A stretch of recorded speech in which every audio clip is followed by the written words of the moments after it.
Ya estamos en contacto virtual con el abogado César Coronel, gerente de Defensa Deudores S. Queremos conversar sobre los consejos para mejorar la calificación crediticia y tener una buena salud financiera. Bienvenido, abogado, qué gusto. ¿Qué tal, Valeria? Muy buenos días, gracias por la oportunidad, un abrazo para ti y todos quienes a esta hora nos escuchan a través de la radio y nos siguen también a través de las redes sociales.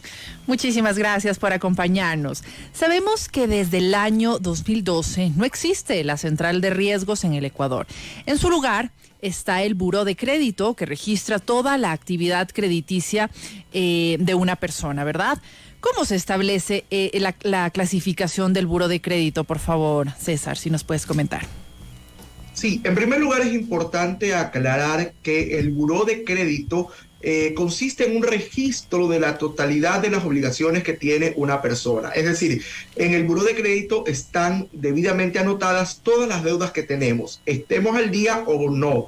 De tal manera que estar en el Buró de Crédito es bueno o malo. No es bueno ni malo en la medida en que la calificación, que es lo que ya vamos a entrar a analizar, sea correcta. Entonces, primero dejar claro que las deudas que se tiene con la banca, con tarjetas de crédito, establecimientos comerciales e incluso proveedores de servicios como telefonía celular, internet, etcétera, todas estas deudas están debidamente registradas en el Buró de Crédito, por un lado. Por otro lado, es importante mencionar que el Buró también, además de registrar estas obligaciones, registra una calificación que se conoce como score crediticio, que va en el orden de 1 a 999, siendo 1 la calificación más baja, 999 la más alta, pero que va midiendo el riesgo de la persona en razón de la morosidad. ¿A qué me refiero con esto? Si usted, por ejemplo, está al día en todas sus deudas, muy probablemente tenga una calificación de más de 900 puntos, pero conforme usted se empieza a trazar, así sea un día, un mes o peor un año, esta calificación se va a ir deteriorando. 900, 800, 700, 600. Cuando ya la calificación está por debajo de los 650, por ahí ya existe un alto riesgo de prestarle dinero a esta persona y por lo tanto existe la posibilidad de que yo no pueda acceder a nuevos créditos, a nuevos préstamos, de tal forma que es fundamental no solamente saber qué es el Buró de Crédito, sino además conservar nuestra calificación en el score del Buró de Crédito. Y ahora la pregunta, doctor, es ¿cómo podemos mejorar esta calificación crediticia? Sí. Antes que entrar en ese detalle, que sin duda alguna es muy importante, también quería hacer una puntualización necesaria. Valeria, así como todos los años nosotros nos hacemos exámenes de sangre pues para saber cómo está el colesterol, los triglicéridos, sí, los exámenes de rutina, para saber cómo está el azúcar, cómo está el hígado graso, qué sé yo. Es importante también, por lo menos una vez al año, revisar nuestro historial crediticio, por dos razones. Uno, para poder un poco verificar cómo está nuestra salud financiera en razón de nuestro score crediticio, pero también para saber qué deudas están ahí registradas. Aunque tú no lo creas, Valeria, hay mucha gente que al revisar el Buró de Crédito se entera que tiene una calificación baja por una deuda que nunca ha adquirido.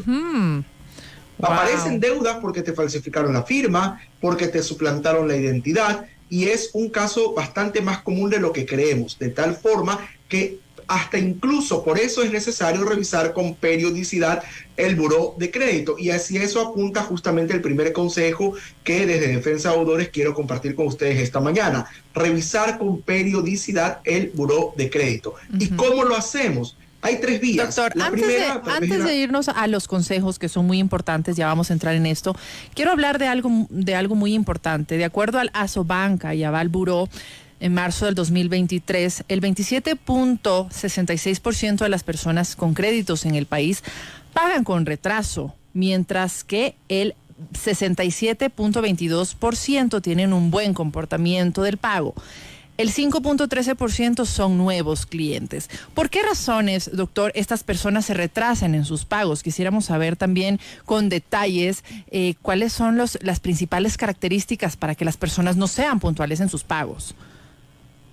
Es importante considerar que hoy apenas el 34% de las personas, según cifras oficiales del INEC, tiene un empleo pleno. Es decir, la gran mayoría de personas en el Ecuador están en el desempleo y en el subempleo, lo que evidentemente genera un impacto directo en el atraso en sus obligaciones. ¿Por qué? Porque si una persona adquirió una deuda cuando tenía un empleo y luego lo perdió, evidentemente sus ingresos se van a ver mermados, o incluso teniendo un trabajo con un sueldo inferior al que tenía inicialmente. Obviamente hay una afectación también en el pago de sus obligaciones. Por otro lado, es importante mencionar también que según datos del INEC, la inflación mensual de julio alcanzó el 0,54%, el nivel más alto en 10 años, cifra que también incide. Ahora, hay otros factores que podríamos también tratar y que también inciden de manera directa en el hecho de que hoy muchas personas no es que no quieren, no pueden pagar a tiempo sus deudas. Por ejemplo, aunque tú no lo creas, Valeria, hay gente que todavía no se recupera del paro de octubre del 2019, de la pandemia por COVID del año 2020, que vienen deudas desde hace años. Claro, y según cifras del Banco Central, generó pérdidas para el sector productivo de más de 17.000 millones de dólares. Luego tuvimos un nuevo paro en junio del 2022, que significó pérdidas, según el Banco Central, de 1.151 millones de dólares. Luego hemos tenido una serie de factores como el tema de la inseguridad.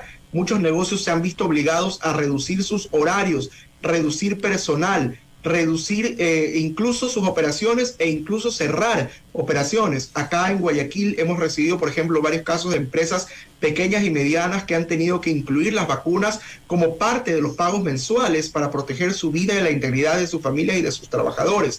De tal manera que esto también implica que algunas empresas pequeñas y medianas decidan cerrar sus puertas y se quedan endeudadas, pero lo más grave es que pierden el empleo muchas personas y obviamente hay una relación directa entre sobreendeudamiento y desempleo. Es un círculo vicioso de causa-efecto que evidentemente se traduce en que hay muchas personas que hoy no pueden cumplir con sus obligaciones en los plazos y en los montos que se habían comprometido. Y sobre todo también, bueno, sabemos que el tener un puntaje alto en el cumplimiento de los pagos beneficia también en estas oportunidades de negocios, de empleos y también un buen financiamiento para es un buen financiamiento para un buen pagador. Entonces, vemos que incluso las personas están perdiendo oportunidades importantes en trabajos nacionales, internacionales, por este tipo de deudas. Correcto. Nosotros tenemos algo claro y es que toda deuda tiene una alternativa de solución. Hay deudas que, como habíamos mencionado, nacen de la falsificación de una firma o de la suplantación de una identidad y por lo tanto son nulas desde su origen. Hay otras deudas que en cambio por el paso del tiempo podría solicitarse una prescripción, porque hay deudas que luego de transcurrido a cierta cantidad de tiempo, si el acreedor no ha ejercido las acciones que por ley corresponde que pueda ejercer, se puede apelar a una prescripción. Por otro lado, hay alternativas como una reestructuración, una renegociación, el refinanciamiento. Hay varias alternativas. Lo importante es que haya una comprensión y una conversación entre el acreedor y el deudor.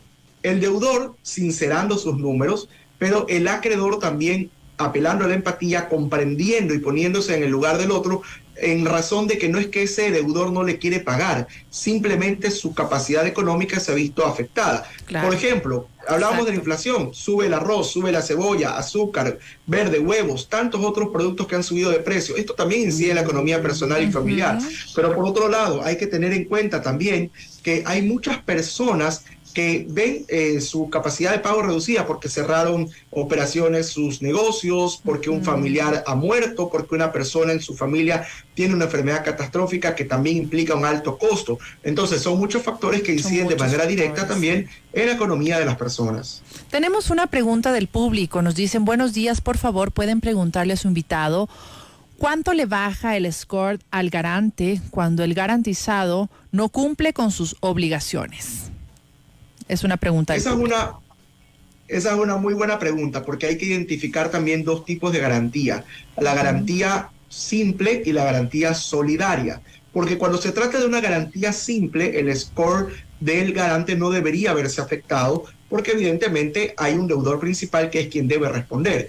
Pero si se trata de una garantía solidaria, el garante se convierte en una especie de codeudor, de tal manera que el atraso del deudor principal sí le afecta al garante solidario, que en este caso es una suerte de codeudor. Ahora, lo importante y lo de fondo es que cuando nosotros ya detectamos que tenemos un problema de sobreendeudamiento, sepamos, primero, reconocer el tema. Segundo, no sentir vergüenza porque usted no le está robando a nadie, simplemente ha tenido una situación en la que evidentemente ha tenido una reducción de sus ingresos y por eso no puede pagar. Entonces es importante hablar del tema, pero sobre todo buscar ayuda profesional. Exacto. Porque hay alternativas legales que se pueden aplicar para evitar luego no solamente un juicio, un proceso judicial, sino incluso llegar a perderlo todo. Hay que actuar rápido y hay que pedir ayuda. Sí, hay que pedir ayuda y siempre asesorarnos con personas expertas para que nos ayuden también a mejorar nuestras finanzas.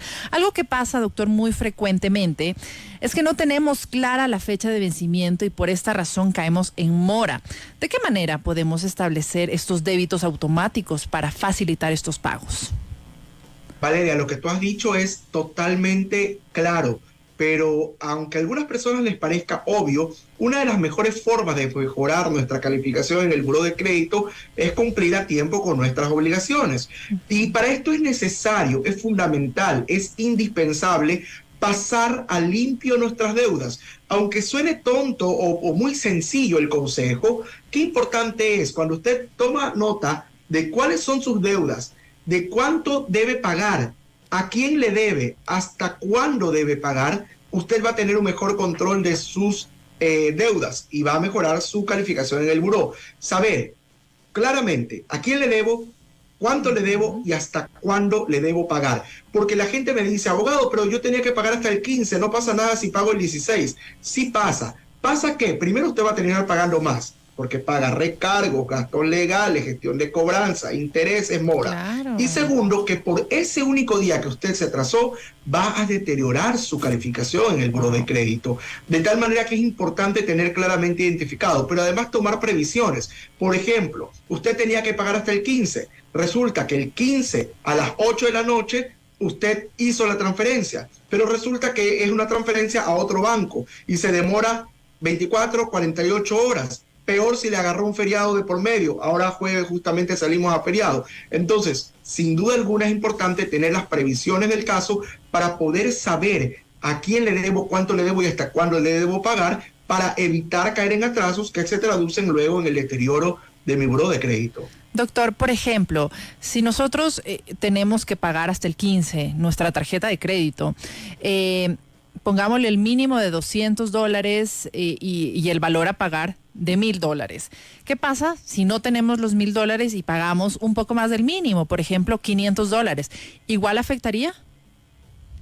Cuando usted cumple con el valor de la deuda, no debería tener ningún problema. Sin embargo, un consejo que nosotros también damos con mucha frecuencia es no cometer el error que cometemos la gran mayoría de ecuatorianos, y es pagar solo el mínimo de la tarjeta de crédito.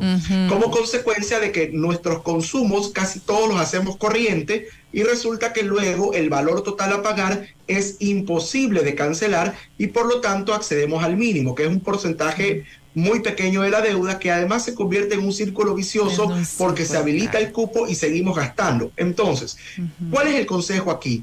Si usted va a adquirir algo, primero debe tener en cuenta que para poder utilizar el crédito debe tener en cuenta que sean bienes o servicios de larga duración. Imagínate, Valeria, que el 52% de las personas en Ecuador, según cifras del Banco Mundial, el 52% de las personas en Ecuador utilizan el diferido de la tarjeta de crédito para las compras del supermercado. Sí. Eso no es correcto. ¿Por qué? Porque usted no puede utilizar el crédito para bienes o servicios de consumo inmediato. Es decir, las compras del supermercado se van a consumir en una semana, en 2 semanas, y en 2 semanas va a tener usted que volver a comprar. Claro. Entonces, decía yo, lo primero, utilizar el crédito solo para bienes y servicios de larga duración. Y si usted ya se da cuenta que el valor que está comprando no lo va a poder pagar al fin del mes, entonces utilice el diferido, pero hay que buscar alternativas como el diferido sin intereses. Hay muchos establecimientos que hoy te permiten pagar 3, 6, Sin 9, intereses. incluso en ciertas épocas hasta en 12 meses sin intereses. ¿Por qué? Porque la tasa de interés del crédito de consumo es sumamente alta, de tal manera que si podemos evitar pagar esa tasa, es mejor entonces adquirir los créditos diferidos sin intereses. Si tú ya te das cuenta que no vas a poder pagar el total al fin de mes, utiliza el diferido sin intereses y procura evitar pagar solo el mínimo de la tarjeta. Excelente recomendación. Sabemos, por supuesto, que atrasarnos en los pagos afecta negativamente la calificación. Además que se acumulan los intereses. Para tener una idea, ¿cuál es el interés diario por estos retrasos? Bueno, eso va a depender mucho del contrato que se firme con la entidad crediticia, porque una cosa es el interés financiero que está regulado por la ley y otra cosa es el interés por mora, que si bien también está regulado por la ley, hay variaciones dependiendo justamente del tipo de crédito que se aplica y obviamente los niveles de penalización de ese crédito. Sin embargo, lo de fondo y lo importante es que a partir de ahora todos los que te escuchan, Valeria, van a tener mayores previsiones en lo que respecta al crédito para evitar justamente pagar esa mora que normalmente termina encareciendo mucho más el crédito y afecta también nuestro historial crediticio. Y otro consejo importante, Valeria, también es algo que mucha gente a veces pierde de vista: no aceptar préstamos o créditos o comprometernos con contratos que no vamos a poder cumplir. Es decir, yo tengo para esto que tener absolutamente claro cuáles son mis ingresos reales, cuáles son mis gastos recurrentes mensuales que no puedo evadir, agua, luz, teléfono, la educación de los hijos, la alimentación, etcétera, y luego saber cuánto puedo destinar a deuda. Entonces, lo importante es saber hasta cuántas tarjetas de crédito, hasta cuántas, deudas puedo adquirir. Por ejemplo, es importante que tú sepas que según un análisis reciente, el Ecuador es el tercer país de Latinoamérica con mayor cantidad de tarjetavientes. Hay gente que puede tener hasta 5 tarjetas de crédito. Wow. Ahora, si usted está en capacidad de mantenerlas y pagarlas todas, en buena hora, pero no llenarnos de tarjetas que luego no vamos a poder pagar, porque evidentemente esto va a afectar nuestro historial crediticio, pero lo más grave, va a afectar nuestra economía y nuestra, estabilidad económica a nivel de nuestro hogar. Y en este tema lo que pasa con frecuencia también es que solicitamos un nuevo crédito para pagar las deudas y esto se puede volver en un círculo de pagar una deuda con otra deuda. Incluso usamos una tarjeta de crédito para pagar la otra tarjeta. Entonces es como que es un mal que tenemos los ecuatorianos. ¿Por qué sucede esto? ¿Qué debemos hacer para evitar ese círculo en el que vivimos muchos?